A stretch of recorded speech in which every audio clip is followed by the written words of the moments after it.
Yeah, that is my favourite one, I think. Black and gold. Black and yellow, black and yellow. God, not that song. It's going to be in my head all day.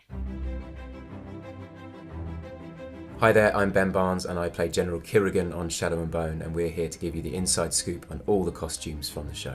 Essentially, the first army doesn't have much money, whereas the second army have a lot of money from, from the crown, let's say. So the idea was that to juxtapose those two different worlds.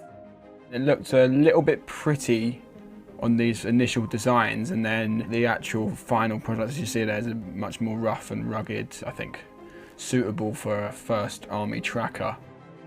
But it was great. I really felt like a soldier. There's so many little details, but the scarf is the most important, I think. It is kind of foreshadowing for the fact that Alina then wears a blue and gold kefta, but also it's tied in with the fact that it's the colours of the Ravkan flag. It was super important because Alina, being an outsider and being constantly told that she's the enemy and everything, she's just so desperate to be like, no, no, no, please, I'm one of you.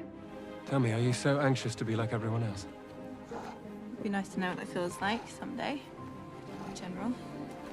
I mean, there was so much detail in all the keftas. There were 3 different kinds. You see Grisha in their field keftas, which were made of wool. They're shorter and a bit more hard-wearing. The kefta we see Alina in for the first time is like a day-to-day kefta, which was velvet. Later on, we see all the Grisha in their formal kefta, which are much longer and made of silk. The detail with which they talk about this particular kefta in the story was extraordinary, but I don't think I could have begun to imagine the detail that they managed to stitch into this thing. Every Grisha you'll notice in the show has that kind of same pattern interwoven into their sleeves, but with him it goes all the way down his back, and I thought that was sort of indicative of and emblematic how ancient this man is and how deeply rooted he is. Budapest gets very cold, as does Ravka. We had this long coat, we had these like camouflage, like quilted ponchos and some fur around the boots and like mittens and stuff. Mobility was tough, but warmth was absolutely incredible. We had some significant debates about what to do with this cloak because we weren't going to be able to fight or move in it particularly. In the end, you did a pretty good flick. Action, but make it fashion.